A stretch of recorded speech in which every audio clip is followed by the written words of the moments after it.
एक बार करुणा करो।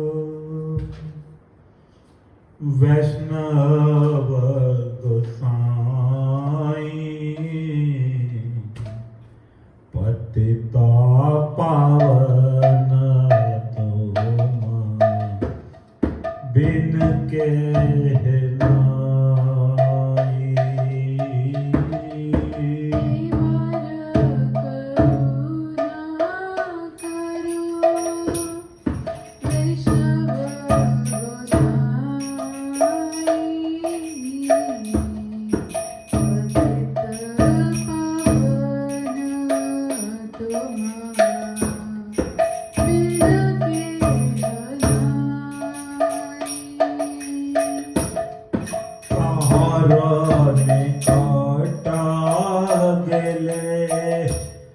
पापे दूर जाया हे मना दयाल प्रभु के बाको पाया।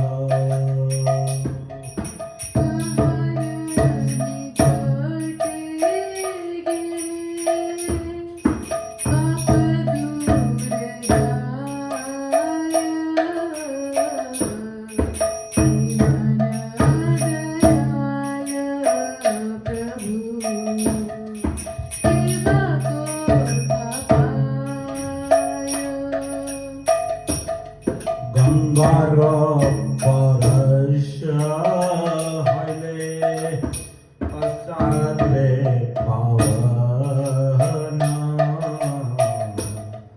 दर्शन पवित्र कर ए तुम्हारा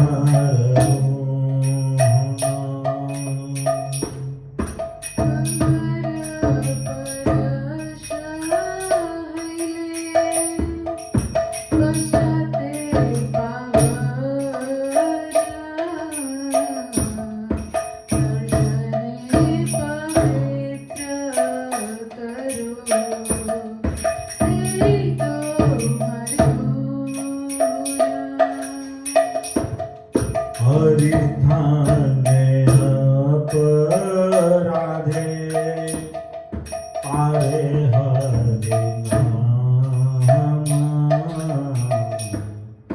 समसाने अपराधे नाहि कल्याण।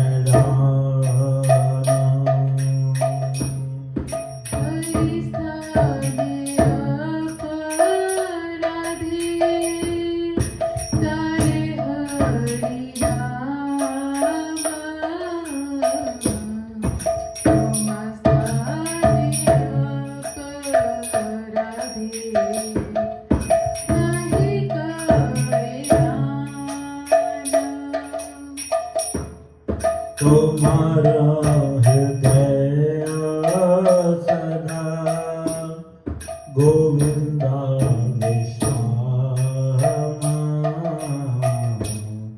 गोविंदा कहे नमः वैष्णव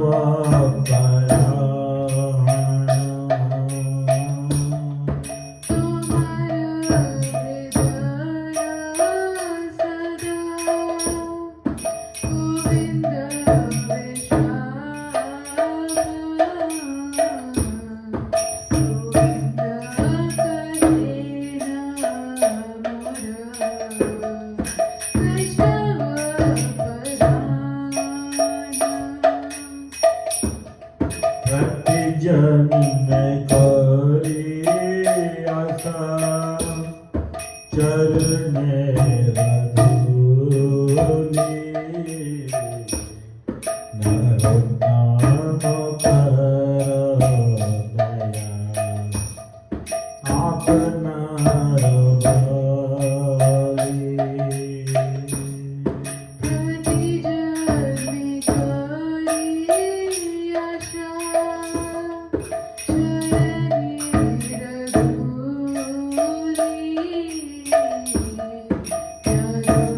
Radhe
चक्षुरुन्मिलितं येन तस्मै श्रीगुर्वे नमः।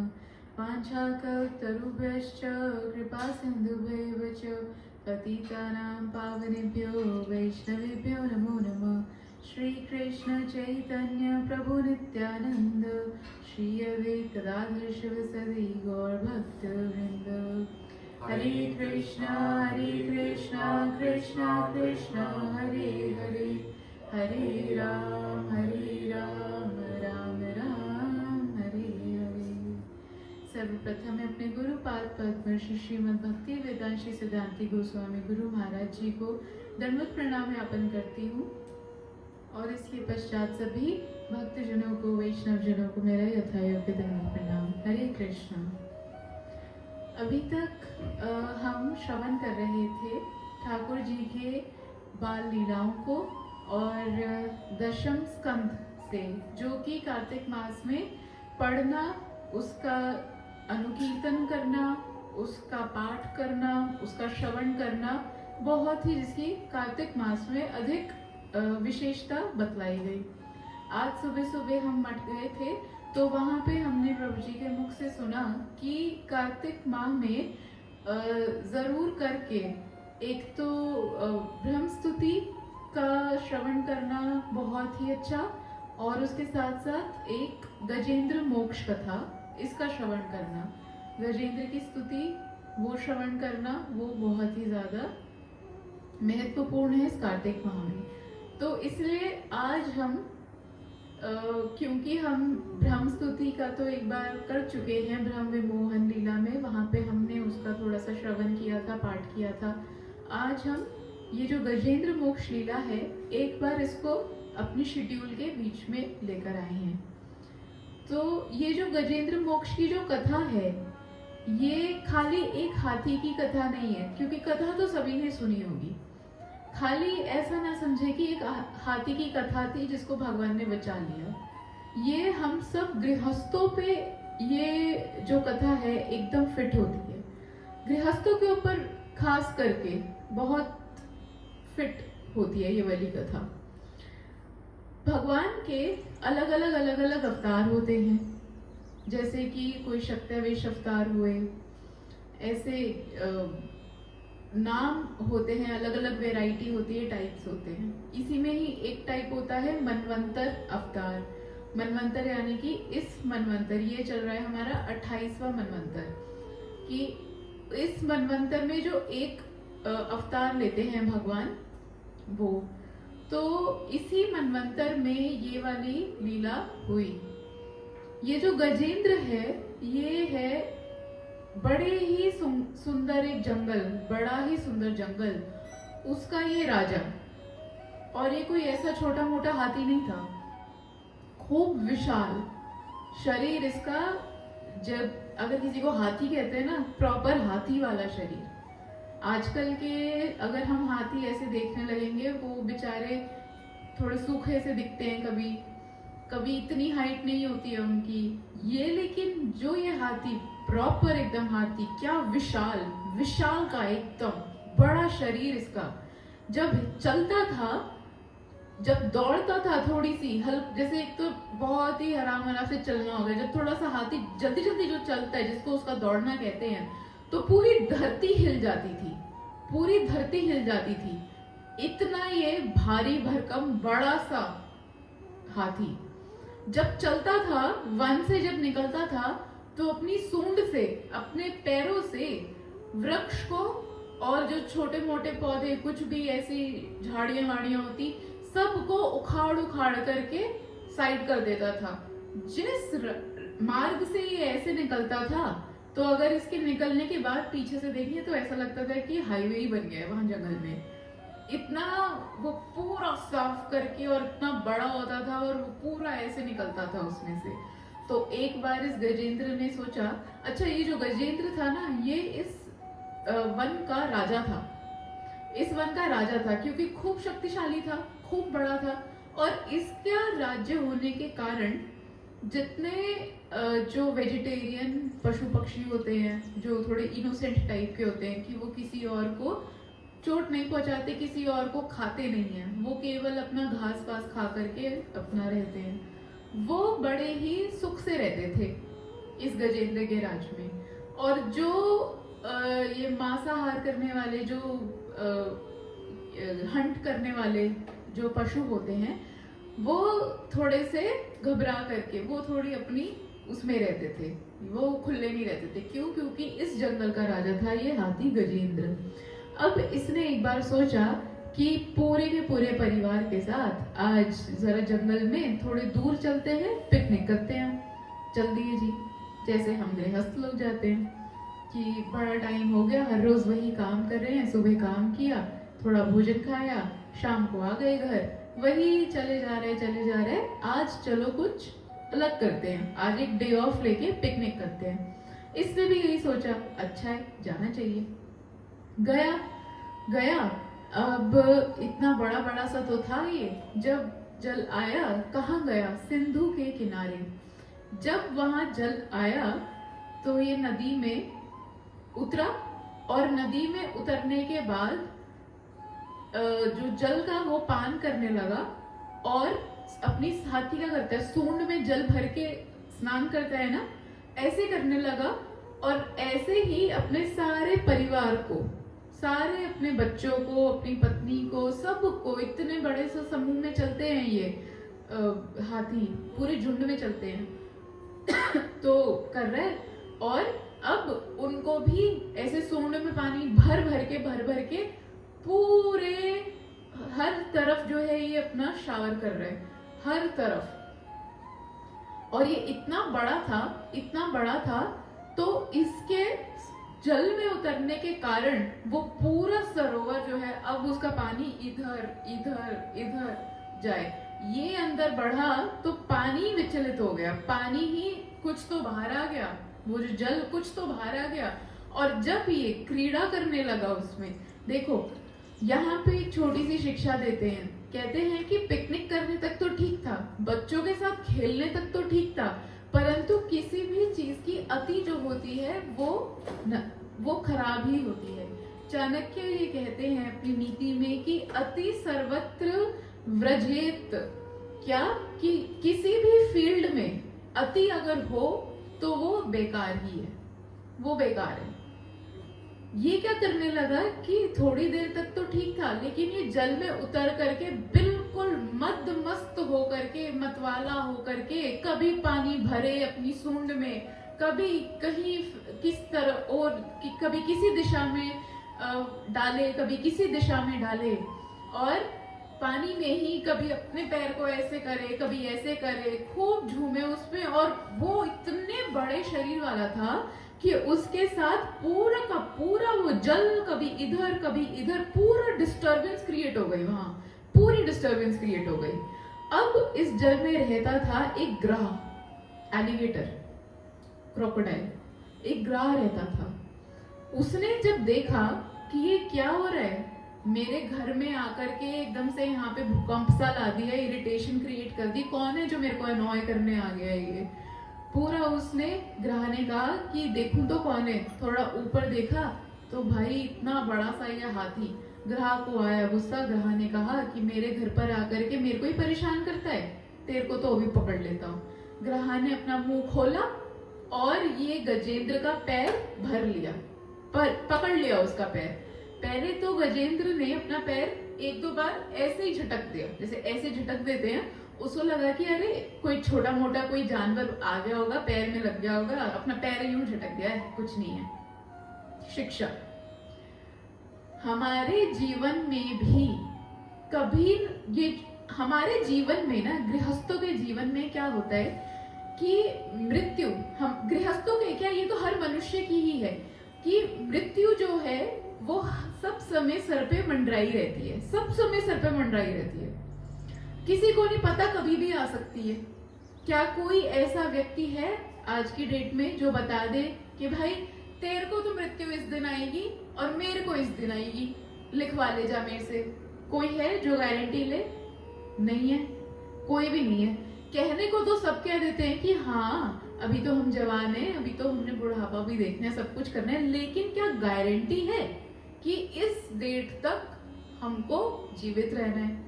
अभी तक तो किसी की भी गारंटी नहीं देखी, केवल एक परीक्षित महाराज जी को छोड़ के, कि जिनको पहले ही बता दिया कि एक हफ्ते बाद, ठीक एक हफ्ते बाद तुमको मृत्यु आएगी। और तो अभी तक किसी की गारंटी देखी नहीं कि कब आएगी, कब नहीं आएगी, किस डेट को आएगी, पता नहीं कि किस क्षण आ जाए, किस क्षण आ जाए, पता नहीं। इस पे अगर व्याख्या करने लगे तो अभी कितनी लंबी व्याख्या हो जाए। गुरुजी कितना इसके ऊपर बताते हैं कि जो एक बालक है, गर्भ में है, उसकी भी मृत्यु होती है। जो गर्भ से बाहर आ गया है, शिशु है, उसकी भी मृत्यु होती है। कोई छोटा बच्चा है, उसकी भी मृत्यु होती है। कोई जवान है, उसकी भी मृत्यु होती है। और वृद्धावस्था के बाद तो मृत्यु निश्चित है ही है। मृत्यु काल हमारे सर पे हमेशा रहता है, बिल्कुल इस ग्रह की तरह जिसने गजेंद्र का पैर पकड़ लिया है। परंतु हम क्या करते हैं? झटकने की कोशिश करते हैं, इग्नोर कर देते हैं। हमको साइंस मिलते हैं। गुरुजी हमको ये कथा सुनाते हैं कि हमको साइन मिलते हैं। कैसे साइन मिलते हैं? कभी जब आयु थोड़ी थोड़ी होने लगती है तो एक बाल सफेद दिखने लगता है, पर उसको हम क्या करते हैं? इग्नोर करते हैं। एक कलर लगाओ, खत्म करो, अभी तो हम जवान हैं। कभी घुटनों में दर्द होने शुरू होते हैं, इग्नोर करते हैं, अरे गोलियां खाओ, सर्जरी कराओ, कोई टेंशन नहीं है, ये आजकल की साइंस इतनी डेवलप हुई क्यों है? इसी चीज के लिए तो हुई है, आगे बढ़ो। ऐसे ऐसे कर करके हमें बहुत साइन दिए जाते हैं कि मृत्यु निकट है, उठ जाओ, मृत्यु निकट है, उठ जाओ, भगवान का भजन कर लो। परंतु हम क्या करते हैं? इग्नोर करके क्या करते हैं? वही जिस प्रकार से ये हाथी अपने परिवार में मदमस्त हुआ पड़ा है, अपने परिवार के साथ खेलने में बिल्कुल खोया पड़ा है, बिल्कुल कोई और कुछ नहीं सूझ रहा है इस वक्त इसको, केवल और केवल अपने परिवार के साथ इसको मस्ती चढ़ी है। ऐसे ही एक गृहस्थ इन साइंस को इग्नोर कर देता है, भगवान को इग्नोर कर देता है, भक्तों को इग्नोर कर देता है, और किस में मदमस्त रहता है? बस अपने घर में, अपने काम में, अपना एक छोटा सा उसका एक सर्कल है, उसी में ही मदमस्त रहता है, उसी में ही मदमस्त रहता है। ये जो ग्रह है, इसने क्या किया? अब और तेज गजेंद्र का जो पैर है उसको और तेज दबा दिया। गजेंद्र यहाँ पे क्यों हार रहा है? वैसे तो हमने सुना कि ये कितना बलशाली, ये तो जल का राजा, वन का राजा है, परंतु देखो अभी ये अपने नेचुरल स्टेट में नहीं है।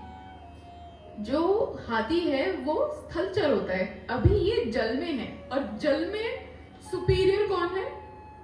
ये ग्रह। अगर ये ग्रह बाहर होता तो शायद जो गजेंद्र है ऐसे तो 2-3 ग्रह को यूं ही उड़ा देता, परंतु अभी ये जल में है और जल में ग्रह स्ट्रॉन्ग है। तो उस ग्रह ने हाथी के गजेंद्र के पैर को और जोर से पकड़ लिया, और जोर से पकड़ लिया। अब जैसे ही जोर से पकड़ा और ये गजेंद्र ने देखा कि कुछ सीरियस है, मामला कुछ सीरियस है, तो उसने ध्यान दिया। जब उसने ध्यान दिया तो देखा कि एक ग्रह ने मेरे पैर को पकड़ लिया है और अब वो मुझको और जल में भीतर खींचे जा रहा है, भीतर खींचे जा रहा है। गजेंद्र चाहकर भी अपने इस पैर को बाहर नहीं निकाल पा रहा। हमारे जीवन में जो ये काल है वो ग्रह की तरह है। चाहे हम में कितना बल क्यों ना हो, हम कितना ही धन क्यों ना इकट्ठा कर ले, कितने ही कॉन्टैक्ट्स क्यों ना बना ले, परंतु काल जब पकड़ता है ना तो हम चाह के भी नहीं निकल सकते उससे, चाह के भी नहीं निकल सकते। लगा लो अपना एडी से चोटी का जोर लगा लो और निकल के दिखाओ कोई काल से, नहीं निकल सकते। ये जो गजेंद्र है अब फंस गया है, ग्राहक ने उसको फंसा लिया है और नीचे जाए जा रहा है और पीछे पीछे जाए जा रहे हैं ये, और डीप एरिया में गजेंद्र पुकार रहा है करके अपने सारे प्रियजनों को, अपने पूरे परिवार को देख रहा है, अपने बच्चों को पुकार रहा है, पत्नी को देख रहा है, पर कोई भी मदद नहीं कर सकता। चाहने पर भी कोई उसको बचा नहीं सकता, कोई नहीं बचा सकता। गजेंद्र और ग्रह के बीच में युद्ध हुआ, ऐसे ही आउट नहीं हो गया था गजेंद्र, युद्ध हो रहा है दोनों के बीच में। वो इधर से खींच रहा है, ये इधर से खींच रहा है। ये युद्ध देवता देख रहे हैं ऊपर से, स्वर्ग लोक में खड़े, देवलोक में खड़े ये देवता ऊपर से देख रहे हैं, परंतु कोई नीचे नहीं उतर के आ रहा कि इन दोनों को अलग कर दें, बचा लें, नहीं आ रहा। क्या अर्थ कि अगर पूरा जीवन अपने इन जनों को दे दोगे, इन्हीं के लिए ही कुछ भी करते रहोगे, पर जब काल आएगा तो वो प्रियजन आपके चाह के भी नहीं बचा पाएंगे आपको। और कुछ लोग कैसे होंगे, कुछ लोग वैसे होंगे जिनको दूसरे के दुख देखने में आनंद ही आता है। देखा है कभी एक्सीडेंट हो जाता है, दो पार्टीज लड़ रही हैं, कोई एक आध तो होगा कि छुड़ाने की कोशिश करेगा, लेकिन 20 लोग वहां देख रहे होंगे, देख के सिर्फ देख ही रहे होंगे कि क्या लड़ाई चल रही है, एक बार ये उसको गाली दे, एक बार वो उसको गाली दे, और 20 लोग यहाँ पे खड़े होके अपना काम धंधा छोड़ करके बस देख रहे हैं जी क्या चल रहा है। इनको इसी में आनंद आता है, ये कुछ करते नहीं है। अधिकतर लोग ऐसे मिलेंगे आपको जो आपके लिए कुछ करेंगे नहीं, सब देख रहे हैं, कोई चाहने पर भी नहीं बचा पा रहा है और कोई सिर्फ देख रहा है और कोई प्रयास भी नहीं कर रहा है बचाने का। वो गजेंद्र जब उसको लग रहा है कि अब मैं हार रहा हूं, मैं और पीछे खींचा चलाया हूं, उस ग्रह ने पकड़ रखा है, बिल्कुल अपने पकड़ बना रखी है और पीछे खींच रहा है, जब केवल जल यहां तक रह गया, केवल उनका सूंड बाहर निकली हुई है और मस्तक थोड़ा सा बाहर है, तब गजेंद्र अपने पूर्व जन्म के संस्कार के कारण, पूर्व जन्म में कोई भक्ति के कारण उन्होंने कुछ श्लोक पढ़े, उसको वो स्मरण रह गए, उसका एक इम्प्रेशन पड़ा रह गया हृदय में। उसके कारण जब मृत्यु बिल्कुल यहाँ तक आ गई तो क्या निकल रहा है गजेंद्र के मुख से? पुकार निकल रही है, ठाकुर जी के लिए पुकार निकल रही है। क्या कह रहे हैं कि हे गोविंद हे गोपाल अब तो जीवन हारे, हे गोविंद हे गोपाल अब तो जीवन हारे। ठाकुर जी को ऐसे कह करके पुकार लगा रहे हैं। गजेंद्र जब देख रहे हैं कि अब मैं कुछ नहीं कर पा रहा हूं, मृत्यु ये रही, सिर्फ इतना सर बाहर रह गया है केवल, तो क्या कृष्ण को पुकार लगा रहे हैं और वो पुकार कृष्ण सुन रहे हैं। लोग अक्सर कहते हैं कि अरे हम प्रार्थना करें, सुनते हैं वो? पता नहीं सुनते। अरे प्रार्थना करके तो देखो,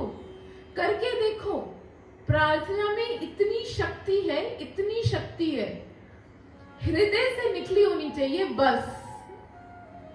बस ये एक टर्म कंडीशन है कि वो हृदय से होनी चाहिए, उसके पीछे कोई अल्टीरियर मोटिव नहीं होना चाहिए, कोई स्वार्थ नहीं होना चाहिए, निस्वार्थ हो वो प्रार्थना, हृदय से निकली हो। भगवान को पुकार के देखो तो वो आते हैं। गजेंद्र ने पुकारा, उनकी पुकार सीधा गई वैकुंठ तक, इस लोक को चीरती हुई, स्वर्ग लोक को चीरती हुई, ब्रह्म लोक को चीरती हुई, आगे अनेक लोक को चीरती हुई सीधा वैकुंठ गई। और जैसे ही कृष्ण के कानों में पड़ी, गजेंद्र की पुकार, गजेंद्र पुकार रहे हैं, हे गोविंद, हे गोपाल, अब तो जीवन राखो, अब नहीं बच पाऊंगा, मेरी क्षमता खत्म, मैं और युद्ध नहीं कर सकता, अब मैं गया, आप ही बचा सकते हो, अब अगर कुछ कोई कर सकता है तो आप ही कर सकते हो। शिक्षा क्या मिलती है पहले तो, कि जब भी अगर कुछ भी हमारे ऊपर संकट आता है ना, कभी आपका कोई निज जन भी आपकी कोई सहायता नहीं कर सकता, कोई नहीं। मृत्यु तो छोड़ो, वैष्णव गण ये बताते हैं, मृत्यु तो छोड़ो कि अगर कल को आपके बालक को 1 डिग्री अगर आपके बालक को तेज बुखार चढ़ जाए, 100 डिग्री उसको बुखार है, तो आप उसका 1 डिग्री लेकर के दिखाओ, नहीं ले सकते, चाहने पर भी नहीं ले सकते। अरे आपको दिख रहा है कि आपका कोई प्रियजन कितनी पीड़ा में है, कितने दर्द में है, आपकी इच्छा है कि इसका मैं दर्द कम कर दूं, कर सकते हो? नहीं कर सकते, नहीं कर सकते, चाहकर भी नहीं ले सकते, परंतु भगवान कर सकते हैं, केवल और केवल भगवान कर सकते हैं। भगवान आ रहे हैं, जैसे ही भगवान ने सुना कि मेरा भक्त मुझे पुकार रहा है, भगवान एकदम दौड़े, सब कुछ छोड़ दिया, द्वारका में हैं, अपनी पत्नियों के साथ हैं, भोजन पा रहे हैं, सब कुछ छोड़ दिया उसी क्षण। बार बार हम कथाओं में सुन रहे हैं कि जब भी अगर भक्त के ऊपर कोई आपत्ति आती है तो ठाकुर जी किसी को भेजते नहीं है, चाहते तो भेज सकते थे। द्वारका में कोई कमी है क्या उनके दास दासियों की? क्या कोई कमी है? एक से एक बढ़ करके, एक से एक बढ़ के, और एक एक दास में इतनी शक्ति कि कुछ भी कर सकता है। भेज देते किसी को कि अरे जाओ तो गजेंद्र को बचा करके लाना, जरा वो मेरा नाम ले रहा था। नहीं, जब भक्त पर आती है तो भगवान स्वयं जाते हैं, किसी और को नहीं सौंपते, स्वयं जाते हैं। कृष्ण कह रहे हैं कि मेरा भक्त मुझे बुला रहा है, चलो अभी चलो। गरुड़ कह रहे हैं कि गरुड़, हे कृष्ण, हे प्रभु, आप मेरी पीठ पर बैठ जाएं, मैं आपको तुरंत लेकर के चलूंगा। गरुड़ की गति मन की गति है, मन की गति। मन से सोचो, मैं अपने दिमाग में इमेजिन कर रही हूँ ताजमहल, पहुंच गई ताजमहल, ऐसी ये है एग्जाम्पल कि मन की गति कितनी है। मेरा मन कर रहा है मैं जाकर के देखूं बीच कैसा है, आ गया दिमाग में इमेज आ गई, मैं खड़ी हूं बीच पे, ये है मन की गति। कृष्ण गरुड़ की पीठ पर चढ़ गए, गरुड़ उड़ रहे हैं मन की गति से, परंतु आज कृष्ण कह रहे हैं गरुड़ तुम्हारी गति धीमी लग रही है, तुम धीरे चल रहे हो, मेरा भक्त मेरी प्रतीक्षा कर रहा है, वो उसकी मुझे पुकार रहा है, वो संकट में है, शीघ्र चलो। भगवान स्वयं आते हैं, भगवान सुनते हैं, स्वयं आते हैं, पुकार के तो देखो। भगवान आए और जैसे ही आए, आते ही भगवान ने उसी क्षण प्रकट हुए। भगवान ने अपना चक्र, सुदर्शन चक्र हाथ में रखा और ले करके ग्रह का मस्तक उसी समय काट दिया और गजेंद्र को अपने साथ सहदेह, यानी कि क्या, कि आत्मा को नहीं लेकर के गए कि चलो चलो कि गजेंद्र तुम्हारी आत्मा लेकर के मैं अपने साथ चलता हूं, नहीं, सदेह गजेंद्र को एज इट इज उठाया और अपने साथ वैकुंठ लेकर के चले गए, अपने साथ, अपने धाम अपने साथ रखा। ऐसे हैं भगवान, ऐसे हैं। और ये लीला हम गृहस्थों पे बिल्कुल फिट होती है। क्यों? क्योंकि हम यहीं पे ही, जिस प्रकार ये गजेंद्र अपने निज जनों में फंसा रह गया, वही मस्ती में है, वही मदमस्त हो रहा है, ऐसे ही हम भी अपने संसार में, यही हमारा संसार, हम इसमें मदमस्त रहते हैं। परंतु कौन हमारी प्रोटेक्शन कर सकता है? और कोई नहीं, केवल और केवल भगवान, केवल भगवान, केवल भगवान। इसलिए अभी भी देर नहीं हुई देर। इसी क्षण से उन भगवान का नाम लेना शुरू करो, उनको पुकारना शुरू करो, उनको प्रार्थना करनी शुरू करो कि हे प्रभु, आप हम पे अपनी दृष्टि बना करके रखें। हे प्रभु, हमें इस संसार के जंगाल से निकालें। हे प्रभु हम पे कृपा करें कि हम ये बार बार जन्म मृत्यु के चक्र से ही निकल जाएं। ऐसी कृपा करो, नाम करो, हरि नाम करो। हरे कृष्णा कृष्ण कृष्ण हरे हरे, हरे राम राम राम हरे हरे। वाञ्छाकल्पतरुभ्यश्च गोविन्दा जय गोपाल केशव माधव दीन दयाल।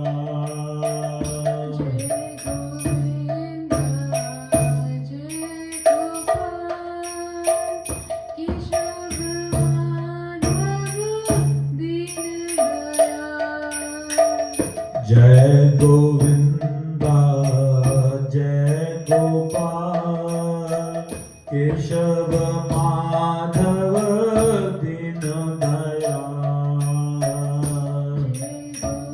जय गोविन्दा जय गोपाल केशव माधव दीन दयाल। दीन दयाल प्रभु दीन दयाल, दीन दयाल प्रभु दीन दयाल।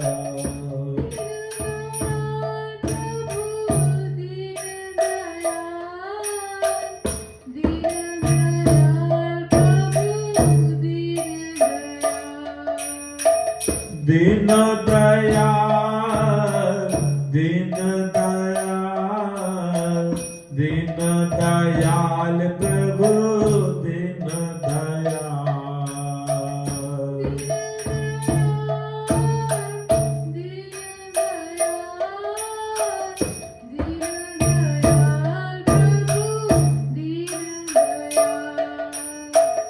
जय गोविंदा जय गोपाल केशव माधव दीन दयाल।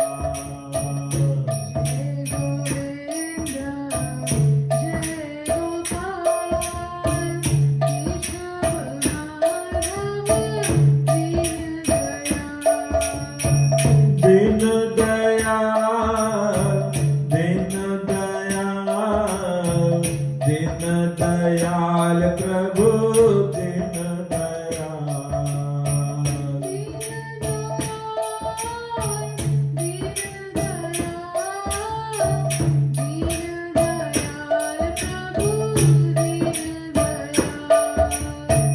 दीन दयाल दीन दयाल, दीन दयाल प्रभु दीन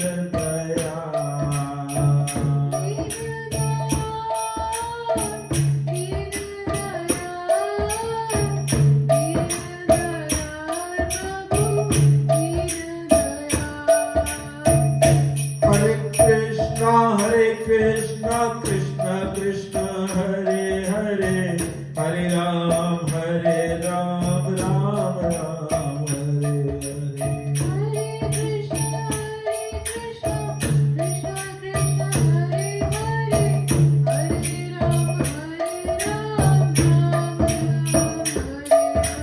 हरे कृष्ण कृष्ण कृष्ण हरे हरे, हरे राम राम राम हरे हरे।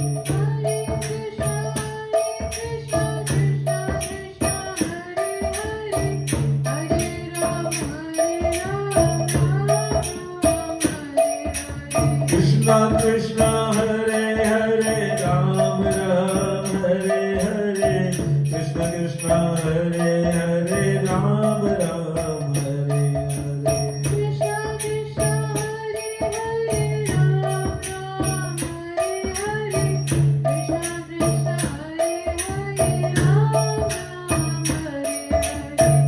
जय गोविंदा जय Gopal Keshav Madhav Deen Dayal.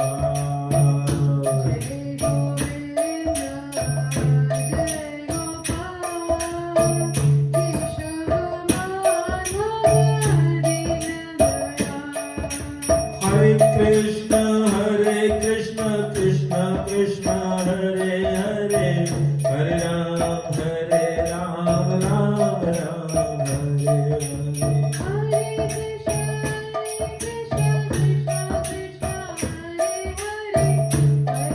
Ram Ram Ram Hare Hare Hare Krishna Krishna Krishna Hare Hare Hare Ram Hare Ram Ram Hare Hare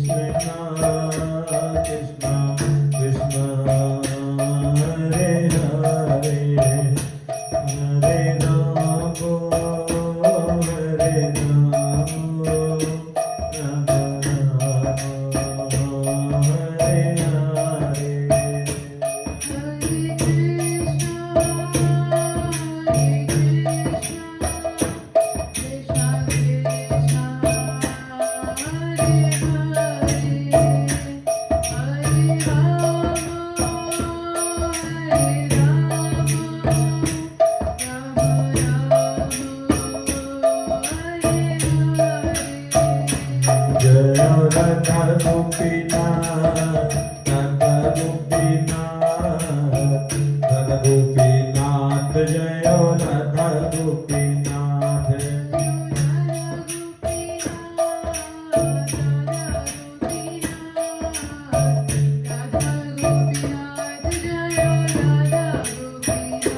Jaya Nanda Nandan, Nanda Nandan, Nanda Nandan, Jaya Yashoda Nandan.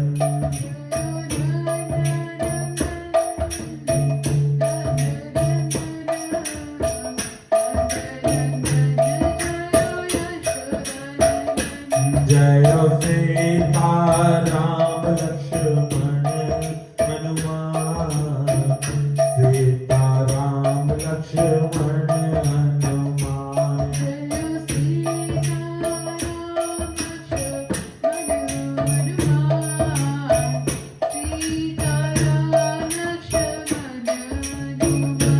Jaya Lakshmi Narsimha, Lakshmi Narsimha, Lakshmi Narsimha, Jaya Lakshmi Narsimha.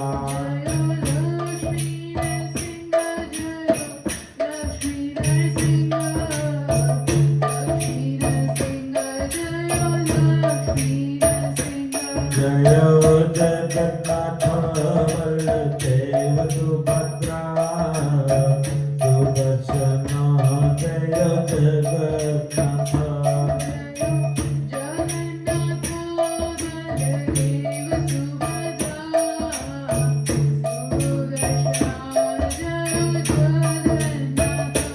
Jaya Gauranita, Gauranita, Gauranita, Jaya Gauranita.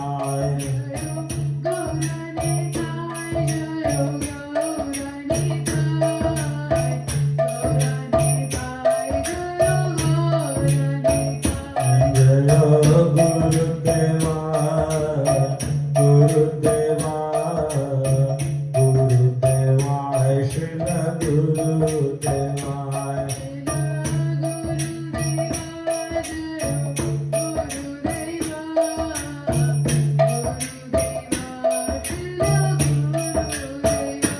Guru Parampara, Parampara, Parampara, Guru Parampara.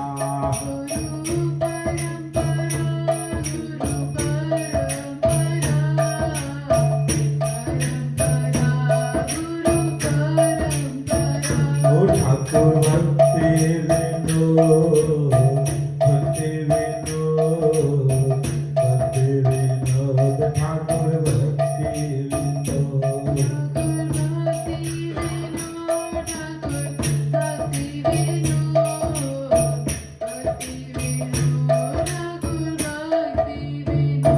कलयुग धर्म हरि नाम संकीर्तन की निताय गौर प्रेमानंदे हरि हरि बोल। आज के आनंद की जय, कार्तिक मास की जय, कार्तिक मास पालन करने वाले सभी भक्त वृंद की जय, गौर प्रेमानंदे हरि बोल। महाप्रसाद की जय, जय जय श्री राधे, जय जय श्री राधे, जय जय श्री राधे श्याम। वांछा कल्पतरुभ्यश्च कृपा सिन्धुभ्येव च पतितानां पावनेभ्यो वैष्णवेभ्यो नमः। हरे कृष्ण।